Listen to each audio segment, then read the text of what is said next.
അതിൽ ആധികാരികമായിട്ട് ഒരു അഭിപ്രായം എന്നോട് ചോദിച്ചു കഴിഞ്ഞാൽ എനിക്കാണ് അല്ല എന്ന് പറയാൻ ഉള്ളൊരു അവസരം എനിക്കില്ല, ഞാൻ പറയില്ല.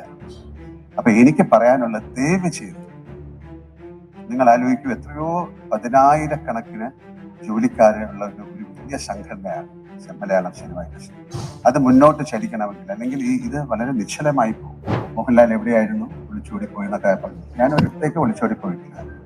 ഞാൻ നിങ്ങളുടെ ഒപ്പം കഴിഞ്ഞ 47 വർഷമായിട്ട് സഞ്ചരിക്കുന്ന ആളാണ്. ഇവിടെ ഇരിക്കുന്ന ഒരുപാട് മുഖങ്ങളെ എനിക്കറിയാം. അവരുമായിട്ടൊക്കെ നല്ല സൗഹാർദ്ദത്തിൽ തന്നെയാണ് ഇത്രയും കാലം ഞാൻ സഞ്ചരിച്ചിട്ടുള്ളത്. അതുകൊണ്ട് ഒളിച്ചോടിപ്പോയിട്ടില്ല. എന്റെ വ്യക്തിപരമായ കാരണം അങ്ങനെ സപ്പോർട്ട് ചെയ്യാൻ പറ്റും. പ്രോപ്പറായ തെളിവുകളും കാര്യങ്ങളും ഉണ്ടെങ്കിൽ അങ്ങനെ ഒരു കുറ്റം ചെയ്തിട്ടുള്ള ആളുകൾ ശിക്ഷിക്കപ്പെടണം എന്ന് തന്നെയാണ് എന്റെ അഭിപ്രായം. മലയാള സിനിമയുടെ എല്ലാ അഭിപ്രായവും അങ്ങനെ ആയിരിക്കും എന്ന് ഞാൻ വിശ്വസിക്കുന്നു. കാര്യം അതിന് ആരും ഒരു എതിരഭിപ്രായം പറയാൻ കേരള പോലീസിനായാലും കേരള പോലീസല്ലേ നോക്കണ്ട, ഞാനാണോ? പ്ലീസ് ദയവ് നിങ്ങൾ ഒരു കാര്യം, നിങ്ങൾ ചോദ്യങ്ങൾ ചോദിക്കാൻ നിങ്ങൾ തയ്യാറായിട്ടാണ് വന്നത്. പക്ഷെ എനിക്ക് ഉത്തരങ്ങളില്ല. കാര്യം എന്റെ കയ്യിൽ നിൽക്കുന്ന ഒരു കാര്യമല്ല, നിങ്ങളുടെ കയ്യിലാണ് ഈ കാര്യം നിൽക്കുന്നത്. ഇതിപ്പോ ഈ WCC അമ്മ എന്നൊക്കെ ഉള്ള ഒരു വിഷയം ഇടൂ, മലയാള സിനിമയെ പറ്റി സംസാരിക്കൂ. അതിൽ എന്ത് വേണമെങ്കിലും ചെയ്യാൻ തയ്യാറല്ലേ? നിങ്ങൾ എല്ലാവരും കൂടെ ചേർന്ന് ചെയ്യൂ. പുതിയ ഒരു ഇലക്ഷൻ വരുന്ന സമയത്ത് തീർച്ചയായിട്ടും വരാം. അതിനെന്താ കുഴപ്പം? ഞാൻ ഇത്തരം പ്രസ് കോൺഫറൻസുകൾ നേരിടുന്ന ഒരാളല്ല. എനിക്ക് വളരെ ആധികാരികമായിട്ട് സംസാരിക്കാൻ അറിയുന്നൂടാ. ഇത്തരം എന്താ പറയണ്ട ഒരു സംസാരത്തിലേക്ക് എനിക്ക് എത്തിച്ചേരാൻ കഴിയുന്നത് എനിക്ക് തോന്നുന്ന സത്യങ്ങളും എന്റെ ശരിയും എന്റെ യുക്തിയും എന്റെ ബുദ്ധിയുമാണ്. അതുകൊണ്ട് എന്നോട് വല്ലാത്ത ചോദ്യങ്ങൾ ചോദിച്ചാൽ എനിക്ക് മറുപടി പറയാൻ സാധിക്കും. അടുത്തത്, ഇങ്ങനെ ഒരു സംഭവം മലയാള സിനിമയിൽ നടന്നു. മോഹൻലാൽ എവിടെയായിരുന്നു, ഒളിച്ചോടിപ്പോയി എന്നൊക്കെ പറഞ്ഞു. ഞാൻ ഒരിടത്തേക്ക് ഒളിച്ചോടിപ്പോയിട്ടില്ല. ഞാൻ നിങ്ങളുടെ ഒപ്പം കഴിഞ്ഞ 47 വർഷമായിട്ട് സഞ്ചരിക്കുന്ന ആളാണ്. ഇവിടെ ഇരിക്കുന്ന ഒരുപാട് മുഖങ്ങളെ എനിക്കറിയാം. അവരുമായിട്ടൊക്കെ നല്ല സൗഹാർദ്ദത്തിൽ തന്നെയാണ് ഇത്രയും കാലം ഞാൻ സഞ്ചരിച്ചിട്ടുള്ളത്. അതുകൊണ്ട് ഒളിച്ചോടിപ്പോയിട്ടില്ല.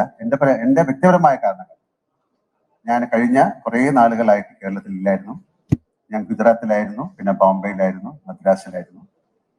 അതിൽ ഏറ്റവും പ്രധാനപ്പെട്ട ഒരു കാര്യം എന്ന് പറഞ്ഞാൽ എൻ്റെ ഭാര്യയുടെ ഒരു സർജറിയുമായി ബന്ധപ്പെട്ട് എനിക്ക് ഹോസ്പിറ്റലിൽ ഇരിക്കേണ്ടി വന്നു. വിദേശത്തു നിന്നുള്ള ആൾക്കാരാണ് വന്നിരിക്കുന്നത്. അവരുടെ ഒരു കോൺട്രാക്റ്റാണ്. ആ കോൺട്രാക്ട് കഴിഞ്ഞ് അവർ തിരിച്ചു പോകും. അതിൽ നിന്ന് പെട്ടെന്ന് വരാൻ എനിക്ക് സാധിച്ചില്ല. എന്തായാലും നടക്കുന്നൊരു വിഷയമാണ്. അപ്പൊ അതിൽ ആധികാരികമായിട്ട് ഒരു അഭിപ്രായം എന്നോട് ചോദിച്ചു കഴിഞ്ഞാൽ എനിക്കാണ് അല്ല എന്ന് പറയാൻ ഉള്ളൊരു അവസരം എനിക്കില്ല, ഞാൻ പറയില്ല. അപ്പൊ എനിക്ക് പറയാനുള്ള ദയവ് ചെയ്ത് നിങ്ങൾ ആലോചിക്കൂ, എത്രയോ പതിനായിരക്കണക്കിന് ജോലിക്കാരുള്ള ഒരു വലിയ സംഘടനയാണ് മലയാളം സിനിമ ഇൻഡസ്ട്രി. അത് മുന്നോട്ട് ചലിക്കണമെങ്കിൽ, അല്ലെങ്കിൽ ഇത് വളരെ നിശ്ചലമായി പോകും. ഒരുപാട് ആൾക്കാർ പറയാണ് ഞങ്ങൾക്ക് പെൻഷൻ കിട്ടില്ലേ, ഞങ്ങൾ എന്താകും. അതായത് നമ്മുടെ ഒരു ഹോസ്പിറ്റലിൽ കിടന്നാൽ ഞങ്ങളാണ് അവരുടെ കാര്യങ്ങൾ നോക്കുന്നത്. ഇൻഷുറൻസ്, ഒരാൾ മരിച്ചു കഴിഞ്ഞാൽ പലപ്പോഴും ഒരു അമ്മ അസോസിയേഷന് ഒരുപാട് തെറ്റിദ്ധാരണകളുണ്ട്, അല്ലെങ്കിൽ വിയോജിപ്പുകളുണ്ട്. അതുകൊണ്ട് തന്നെയാണ് വീണ്ടും ഇമ്മീഡിയറ്റ് ആയിട്ട് നമുക്ക് ചെയ്യാൻ പറ്റുന്നത് എന്താണ് എന്ന് പറഞ്ഞാൽ, ഞാൻ അതിന്റെ പ്രസിഡന്റ് ആയിരുന്ന സമയത്ത് ഞങ്ങൾ എടുത്ത തീരുമാനം നമുക്കിതിൽ നിന്ന് മാറി നിന്നുകൊണ്ട്, ഒരുപാട് പേര് പറയുന്നു ഇങ്ങനെയല്ല ചെയ്യേണ്ടത്, ഇങ്ങനെയാണ് ചെയ്യേണ്ടത്, അത് ചെയ്തത് ശരിയായില്ല. അവര് വരട്ടെ മുന്നോട്ട്, ഒരു ഇലക്ഷൻ വെക്കാം, ഒരു ജനറൽ ബോഡി വിളിക്കാം, അതിൽ ആർക്ക് വേണമെങ്കിൽ ഏത് സ്ഥാനത്തേക്ക് മത്സരിക്കാം. ഇനി മത്സരിക്കാതെ ഒരു തീരുമാനമെടുക്കാം. അവർക്ക് അമ്മ എന്ന് പറയുന്ന സംഘടനയെ ഞങ്ങളെക്കാട്ടിലും മുന്നോട്ട് നയിക്കാം. ഇതൊരു തോൽവിയോ അല്ലെങ്കിൽ ഒളിച്ചോട്ടമോ എന്നല്ല, ദൈവീതം മനസ്സിലാക്കുക. ഇവിടെ വീണ്ടും നിന്ന് കഴിഞ്ഞാൽ വീണ്ടും ആ ആരോപണങ്ങൾ മുഴുവൻ ഞങ്ങളിലേക്കാണ് വരുന്നത്, അൺനെസസറി ആയിട്ട്. അപ്പൊ അത് നിർത്തിക്കൊണ്ട് നമുക്ക് ഈ മലയാള സിനിമയെ തീർച്ചയായിട്ടും രക്ഷിക്കണം.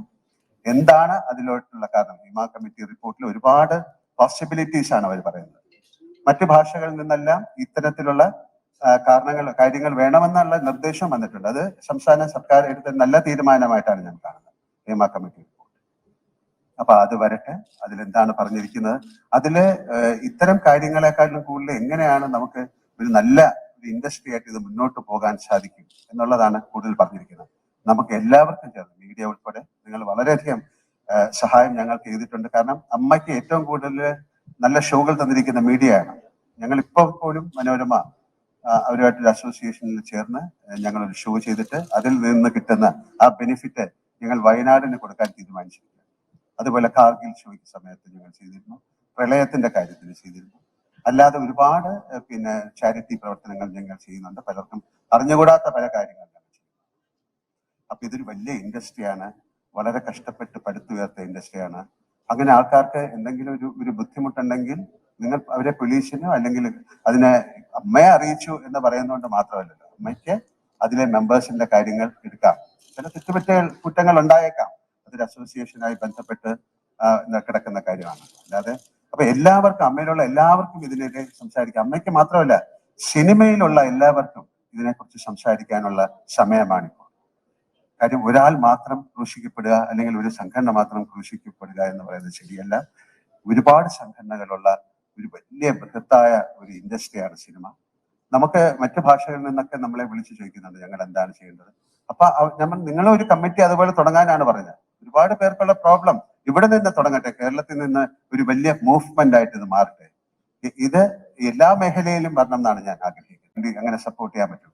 പ്രോപ്പറായ തെളിവുകളും കാര്യങ്ങളും ഉണ്ടെങ്കിൽ അങ്ങനെ ഒരു കുറ്റം ചെയ്തിട്ടുള്ള ആളുകൾ ശിക്ഷിക്കപ്പെടണം എന്ന് തന്നെയാണ് എന്റെ അഭിപ്രായം. മലയാള സിനിമയുടെ എല്ലാ അഭിപ്രായവും അങ്ങനെ ആയിരിക്കും എന്ന് ഞാൻ വിശ്വസിക്കുന്നു. കാര്യം അതിന് ആരും ഒരു എതിരഭിപ്രായം പറയാൻ താല്പര്യപ്പെടില്ല. ഇതാണ് എനിക്ക് നിങ്ങളോട് പറയാനുള്ളത്. ദയവ് ചെയ്ത് നിങ്ങൾ എല്ലാവരും കൂടെ സഹകരിച്ച് ഈ ഒരു ക്രൈസിസിനെ, നമുക്കിപ്പം ഇതിനു മുമ്പ് എന്താണ് നടന്നത്, വളരെ ഇന്ത്യ കാണാത്ത ഒരു വലിയ ദുരന്തമാണ് നടന്നത്, ഒരു ഉരുൾപൊട്ടൽ. പക്ഷെ അതിനെയൊക്കെ നമ്മൾ അതിജീവിച്ചു. പ്രളയം, അതൊക്കെ അതിജീവിച്ചു. നിരപരാധിയായ ഒരുപാട് പേര് അതിൽ ഒഴിച്ചു പോയിട്ടുണ്ടാകും. പക്ഷെ അതൊക്കെ മറന്നുകൊണ്ട് നമുക്കിതിനെ റീകൺസ്ട്രക്ട് ചെയ്തെടുക്കണം. കാര്യം ഈ ഒരു വലിയ ഇൻഡസ്ട്രി തകർന്നു പോയാൽ പക്ഷെ നിങ്ങൾക്ക് എല്ലാവർക്കും സ്നേഹമുള്ള ഒരുപാട് പേര് നിസ്സഹായരായി നോക്കി നോക്കേണ്ടി വരും. അത് വളരെ പാവപ്പെട്ട ആൾക്കാരുണ്ട്, അതിന് സിനിമയിൽ അഭിനയിക്കുന്നവരുണ്ട്, അഭിനയിക്കാത്തവരുണ്ട്. പിന്നെ ഇത്തരം ആളുകൾക്കുള്ള എങ്ങനെയാണ് ഇവർക്കൊക്കെ ഒരു ജൂനിയർ ആർട്ടിസ്റ്റ് എന്ന് പറയുന്നവർക്ക് ഒരു അസോസിയേഷൻ ഉണ്ടാകണം. കാര്യം നമ്മൾ പലപ്പോഴും പോകുമ്പോൾ അതൊരു ഏജൻസിയാണ്, അവരാണ് നമുക്ക് അവരെ ആൾക്കാരെ കൊണ്ടുവരുന്നത്. അപ്പൊ അവരുടെ കാര്യങ്ങൾ നോക്കണം. എന്തെങ്കിലും കംപ്ലൈന്റ് ഉണ്ടെങ്കിൽ അവർക്ക് കൊടുക്കണം. അപ്പൊ ഇതിനൊരു നിയമ നിർമ്മാണം ഉണ്ടാക്കാൻ മലയാള സിനിമയിൽ ആക്ടേഴ്സ് എന്ന് പറയുന്നത് 500 പേരുണ്ടെങ്കിൽ എല്ലാവരും വളരെ എന്താ പറയാ, വളരെ സെന്റിമെന്റലാണ്, പെട്ടെന്ന് എക്സൈറ്റഡ് ആയിരുന്ന ആൾക്കാരാണ്. അവർക്ക് ഇങ്ങനെയുള്ള കാര്യങ്ങൾ പെട്ടെന്ന് അതിൽ തളർന്നു പോകുന്ന ആൾക്കാർ. അപ്പൊ അവരെ തളർത്താതെ ദയവ് ചെയ്ത് ഇങ്ങോട്ടേക്കാണെന്ന് പറയാൻ എനിക്ക് ബുദ്ധിമുട്ടാണ്. കാരണം വളരെയധികം സങ്കടം. ആര് സംസാരിച്ചു ആര് സംസാരിച്ചില്ല എന്നുള്ളതല്ല, എനിക്ക് പറയാനുള്ളത് ഇതാണ്. ഞാനപ്പം ഒരു അമ്മയുടെ പ്രസിഡന്റ് എന്നുള്ള രീതിയിലല്ല, കഴിഞ്ഞ 47 വർഷം സിനിമയുമായിട്ട് സഹകരിച്ച് ഒരുപാട് മലയാള സിനിമയ്ക്ക് ഏറ്റവും നല്ല സമയമുള്ള ഒരു കാലമാണ്. സൗത്ത് ഇന്ത്യൻ ഫിലിംസ് എല്ലാം നോർത്തിലും അല്ലെങ്കിൽ ഇന്ത്യ മുഴുവനും അല്ലെങ്കിൽ പാൻ ഇന്ത്യ അല്ലെങ്കിൽ ഇന്റർനാഷണൽ, ഇപ്പൊ കാനിലൊക്കെ ഒരുപാട് സിനിമകൾ ശ്രദ്ധിക്കപ്പെടുന്ന ഒരു സമയമാണ്. ഇത് വലിയ നാഷണൽ ന്യൂസായി ഇന്റർനാഷണൽ ന്യൂസായിട്ട് ഈ വ്യവസായം തകർന്നു പോകരുത് എന്ന് ആത്മാർത്ഥമായിട്ട് ആഗ്രഹിക്കൂ. നിങ്ങളും എന്നോടൊപ്പം ആഗ്രഹിക്കും. ദയവ് ഇതിൽ കൂടുതൽ എനിക്കൊന്നും പറയാനില്ല. Thank you so much. Thank you.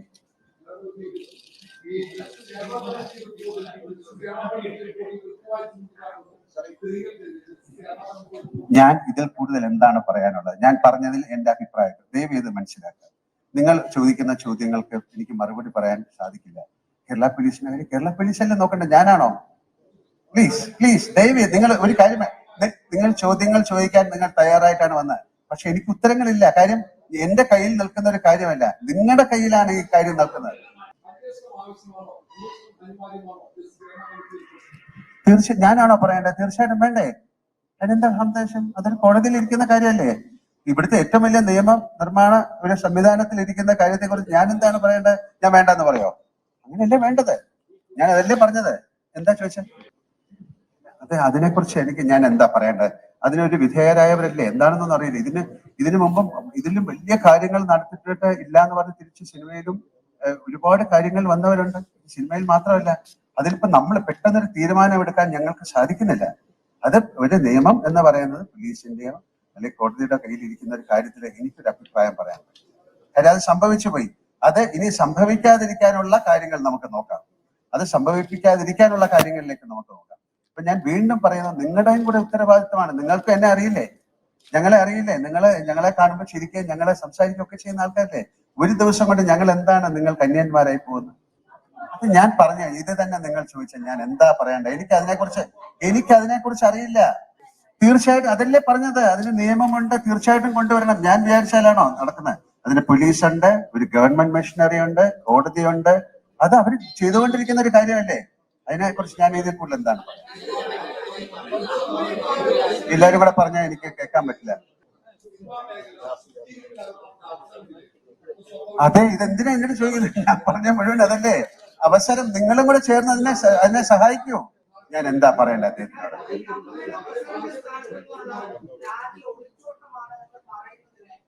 ഞാൻ അതിനെല്ലാം മറുപടി പറഞ്ഞു. ഞാൻ പറഞ്ഞല്ലോ, ഞാൻ ഇതിൽ ഒളിച്ചോട്ടമല്ല, എന്റെ കാര്യങ്ങൾ പറഞ്ഞു. ഇതിൽ കൂടുതൽ എനിക്കൊന്നും പറയാനില്ല. ഞാൻ ഏറ്റവും റെസ്പെക്ട്ഫുൾ ആയിട്ടാണ് സംസാരിക്കുന്നത്. എനിക്ക് ഈ ഇവിടെ ഇരിക്കുന്ന എത്രയോ പേര് എനിക്കറിയാം. ഇതിൽ കൂടുതൽ എനിക്ക് എന്താ പറയാൻ പറ്റും?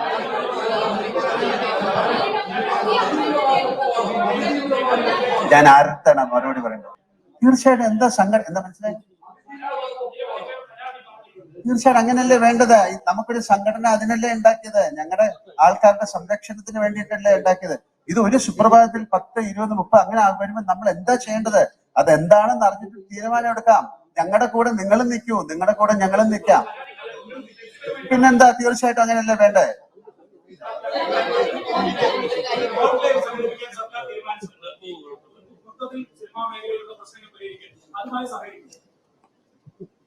എന്റെ അടുത്ത് ചോദിച്ചാൽ ഞാൻ എന്താ പറയണ്ടേ? അത് നല്ലൊരു കാര്യത്തിനാണെങ്കിൽ തീർച്ചയായിട്ടും നിങ്ങളും സഹകരിക്കോ? നിങ്ങൾ സഹകരിക്കോ? അപ്പൊ ഞങ്ങൾ ഉറപ്പായിട്ട് സഹകരിക്കും. കാര്യം അതല്ലേ, ഒരു ശുദ്ധീകരണത്തിന്, ഒരു നല്ല കാര്യത്തിന് നടക്കുന്ന ഒരു കാര്യത്തിന് നിങ്ങൾക്ക് സഹകരിക്കുമെന്നുള്ള ചോദ്യം അത് പ്രസക്തമല്ല. ആണ്, സഹകരിക്കും. എന്താ വേണം? ഇതിപ്പോ ഈ WCC അമ്മ എന്നൊക്കെ ഉള്ളൊരു വിഷയം ഇടൂ. മലയാള സിനിമയെ പറ്റി സംസാരിക്കൂ. അതിൽ എന്ത് വേണമെങ്കിലും ചെയ്യാൻ തയ്യാറല്ലേ? നിങ്ങൾ എല്ലാവരും കൂടെ ചേർന്ന് ചെയ്യൂ. പുതിയ ഒരു ഇലക്ഷൻ വരുന്ന സമയത്ത് തീർച്ചയായിട്ടും വരാം. അതിനെന്താ കുഴപ്പം? നമുക്ക് ആരോടും ഒരാളോടും ഒരു എതിരില്ല. ഇതിൽ അഭിനയിക്കുന്നത് വിലക്കുകൾ എന്നൊക്കെ പറഞ്ഞു. ഇത് ഈ അമ്മ മാത്രമല്ല, ഇതിൽ ഒരുപാട് സംഘടനകളില്ലേ, അവരുമായിട്ടൊക്കെ നിങ്ങൾ സംസാരിക്കൂ.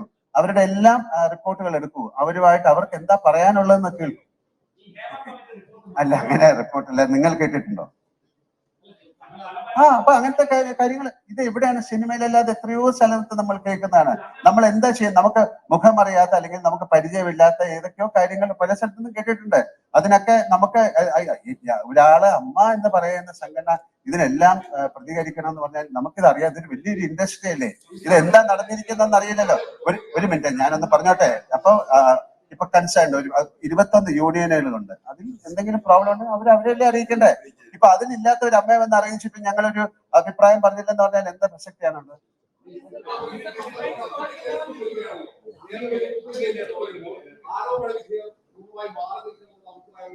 എന്താണ് ഇതിന്റെ ഒരു കാര്യം നടന്നുകൊണ്ടിരിക്കുകയല്ലേ? 2 മാസം അതിനുള്ളിൽ നമുക്കിതറിയാം.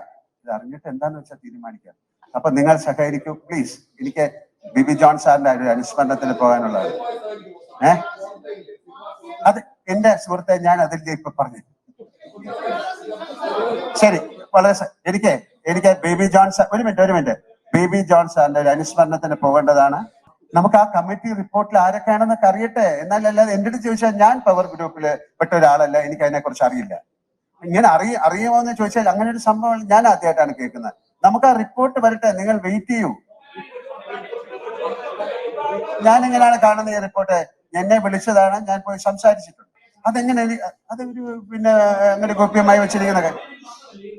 ആ റിപ്പോർട്ടുകളിൽ പറയുന്ന കാര്യങ്ങൾ ഇപ്പൊ നമുക്ക് എങ്ങനെയാണ് പറയുന്നത്? അത് കോടതിയിൽ ഇരിക്കുന്ന ഒരു കാര്യമാണ്. അവരത് പഠിച്ചിട്ട് പറയട്ടെ. എനിക്കില്ലേ, നിങ്ങൾക്ക് ഉള്ള അറിവാണ് എനിക്കും. അങ്ങനെ പൊതുസമൂഹത്തിനൊന്നും ബോധ്യമായിട്ടില്ല. നിങ്ങൾ അങ്ങനെ പറയരുത്. നിങ്ങൾ പൊതുസമൂഹത്തിന് ബോധ്യമായെന്ന് അങ്ങനെ പറയും.